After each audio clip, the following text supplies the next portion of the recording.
Merhaba arkadaşlar, ben Hüseyin Demirtaş. Bu derste sizinle baştan sona bir essay örneğini inceleyip hatalarını düzelteceğiz. Böylece siz de neyin yanlış, neyin doğru olduğunu ya da hataların ne şekilde düzeltilebileceğini, sık yapılan hataları görme imkanı bulacaksınız. Şimdi başlayalım. Evet, ilk sayfayla başlıyoruz. Diyor ki, when anybody asks about what be most hazardous in the world, everybody call undoubtedly weapons. Bu cümle baştan aşağıya yanlış, düzeltilmesi lazım. Yani denilmek istenen muhtemelen şu. Dünyadaki en tehlikeli şeyin ne olduğu sorulursa herkes şüphesiz silahlar diyebilir. When anybody asks about what the most hazardous thing in the world is. Şimdi burada advanced bir yapı var. When anybody asks, şimdi burada anybody tekil olduğu için bir kere asks olması lazım, sorar. When anybody asks about demeye de gerek yok. Direkt ask something. When anybody asks what the most hazardous thing in the world. Şimdi en tehlikeli, bu bir sıfat tamlaması. En tehlikeli şey, hani kırmızı araba. Sıfattan sonra ne gelir? İsim gelir. Burada da en tehlikeli ne? En tehlikeli şey deriz o yüzden. Ondan sonra buna süperlatif diyoruz biz İngilizce'de. Hani sıfatın enli hali. Enli haller the alır. Mesela the most beautiful girl. En güzel kız. Ne dedim? Yan bilgi süperlatif arkadaşlar bu. The most işte beautiful girl cümlesinde olduğu gibi. What the most hazardous thing in the world is. Dünyadaki en tehlikeli şeyin ne olduğunu sorarsa birisi. Everybody can undoubtedly say weapons. Herkes, herhangi bir kimse, herkes, herhangi bir kimse değil, herkes diyebilir. Şüphesiz şunu diyebilir. Ne diyebilir? Weapons, silahlardır diyebilir. Bunu da çoğul kullanırız İngilizce'de. Silahlardır. Weapons. Everybody can undoubtedly say weapons. Herkes şüphesiz silahlar diyebilir. Call denmez burada. Call daha çok aramak, çağırmak, isim vermek anlamında. Farklı anlamları var ama burada söylemek anlamında değil. Şimdi burada da the its diye bir şey olmaz. Mesela sahiplik sıfatlarından sonra benim, senin, onun, daha doğrusu sahiplik sıfatlarından önce benim, senin, onun gibi şeylerden önce the gelmez. Yani my car dediğinizde the my car gibi bir şey olmaz. Bunu öğrencilerin sık sık yanlış yaptığını görüyorum. Sahiplik sıfatı olduğunda benim, senin, bizim, sizin, onların gibi bir kelime olduğunda ondan önce the gelmez. Şimdi bakalım. The its all kinds being harmful, weapons should not be distinguished. Şimdi açıkçası bu cümle hiç anlaşılmıyor. Hani kelimeler bir araya gelmiş ama anlam ortada yok. Hani düzeltmesi zor bir cümle çünkü anlamadığınız şeyi düzeltmeniz mümkün değil. Yani writing hocalarının herhalde en sık karşılaştığı durumlardan birisi bu. Karşınızda bir cümle var ama anlamıyorsunuz. Hani düzeltmek mümkün değil. Öğrencinin zihnine de girmeniz mümkün olmadığı için o cümleyi çiziyorsunuz. Hani öğrencinin bir sürü puanı gidiyor bu sebeple. It's all kinds. Her türlüsü tehlikelidir. Okey, onu şöyle diyelim. Burada bir kere cümle kurulmamış. Mesela şöyle diyebilirim. Her tür silah tehlikelidir. All kinds of weapons. Her tür silahlar are dangerous ya da harmful. All kinds of weapons. Hani tüm tür silahlar nedir? Are harmful. Tehlikelidir. Weapons should not be. Burada muhtemelen başka bir şey demek istiyor. Silahlar ayırt edilmemelidir demek istiyor burada. Ama herhalde weapons should not be, ne diyeyim, distributed. Hani dağıtılmalıdır, serbest olmamalıdır gibi bir şey herhalde. Distributed.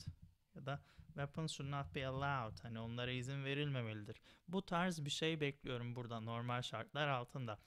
Şimdi ne görüyoruz? Bu ilk paragrafta öğrenecek çok şeyimiz var. Sevgili arkadaşlar, writing dediğimiz şey düzeltmeyle, kontrolle düzelen bir şeydir. Yani kendi başınıza takılıp yazıp geçmeniz çok da mümkün değil.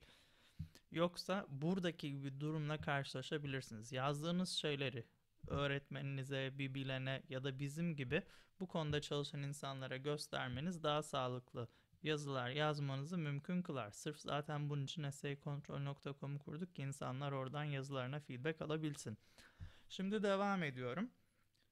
Karşımızda ne var? Intro'yu bitirdik. Introduction, yani giriş paragrafımız bitti. Şimdi de ilk gelişme paragrafına bakıyoruz. People select weapons as far as being good or bad. Şimdi burada ne dediği de belli değil cümlenin. Hani insanlar silahları seçer as far as being good or bad. Hani kötü ya da iyi oldukları kadar gibi bir şey. Ama ne dediği açıkçası anlaşılmıyor. Ne demek istenmiş olabilir? Devamını okuyunca belki anlayabiliriz. To illustrate, örnek vermek gerekirse, good weapons naming of people is bad even in as much as they direct people to violence. Okay, şimdi yine dediğim gibi anlamıyorum. Um, hmm.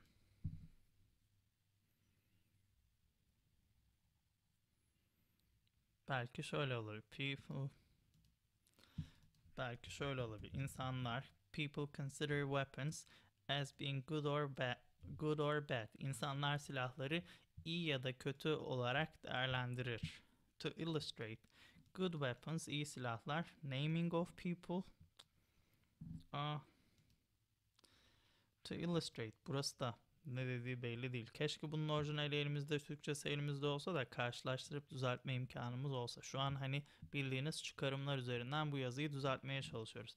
To illustrate, even good weapons are bad diyebilirim. Good weapons, hani iyi silahlar bile kötüdür. Tabi iyi silah neyse. Even good weapons are bad because buradan even'ı siliyorum çünkü bir önceki cümlede belirttim. Niye? Yine dediğim gibi burada even'ı sildik. Bu in as much as yerine since de diyebiliriz. Since they direct people to violence. Hani iyi silahlar bile kötüdür çünkü onlar insanları şiddete ne yapar? Yönlendirir arkadaşlar. Şimdi devam ediyoruz. This weapons is found as toy weapons as well. Şimdi this weapons diye bir şey olmaz çünkü this tekil ama burada çoğul. O yüzden these weapons are found. Bu silahlar bulunur. Ne? Burası çünkü çoğul. Burayı pasif yaparken is olmaz, are olur o sebeple. Are found as toy weapons as well. Hani bu silahlar oyuncak silah olarak bile bulunabilir. Muhtemelen oyuncak silahlardan bahsediyor bu paragraf. Yani oyuncak silahların bile aslında kötü olduğundan. The fact that weapons be harmful değil. Weapons are harmful though change on no account. The fact that weapons are harmful.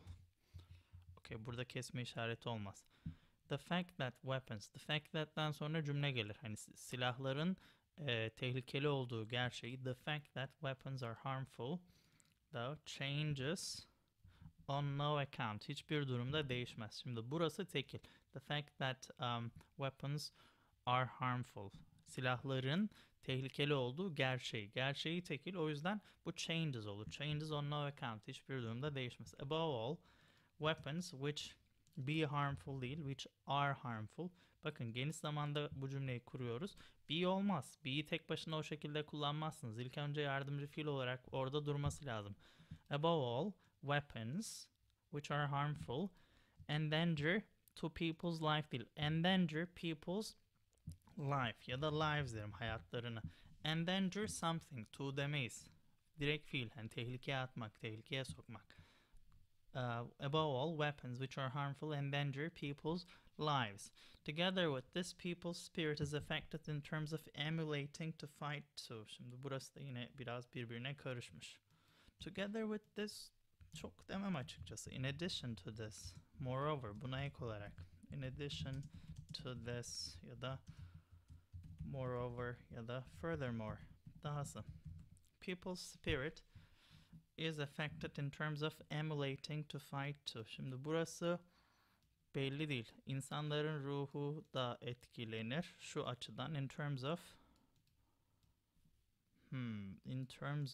emulating to fight to. Emulating biraz daha kopyalamak gibi bir şey, kopyalamak. Emulating to olmaz bir kere. Emulating something olur. Emulating fight too. Hani kopyalamaktan, savaşı kopyalamaktan, saldırıyı kopyalamaktan etkilenebilir gibi bir şey ama dediğim gibi pek mantıklı, anlaşılır bir cümle olarak durmuyor. Burayı da dediğim gibi orijinalinden bakıp düzeltmekte fayda var. Ne yapıyoruz? Şimdi son kısmıyla devam ediyoruz. Ne diyor? In the long run, uzun vadede, all kinds of weapons being in the world is far harmful. Okay, in the long run, all kinds of weapons in the world, yani dünyadaki her türlü silah are harmful. Burada virgül de olmaz. Hani all kinds of weapons in the world demeniz yeterli. Being in the world demeye gerek yok. Mesela all the children at school. Mesela all the children at school. Hani okuldaki bütün çocuklar. All the children being at school demeyiz biz buna. Burada herhangi bir yardımcı fiile ihtiyaç yok. All kinds of weapons in the world are far harmful demeyiz. Very harmful deriz. Ya da quite harmful ya da incredibly harmful. Hani oldukça ya da inanılmaz derecede incredibly harmful. People ought not to use it olmaz, them olur. Silahlar diyoruz. Silahlar dediğimizde çoğul olur. Çoğul olduğunda da it diye söylemeyiz. Them diye söyleriz. All kinds of weapons in the world are very harmful. People ought not to use them regardless of them being good or bad. Şimdi burası advanced bir yapı. Regardless of something kullanılması gerekir. Regardless of them being good or bad. Onların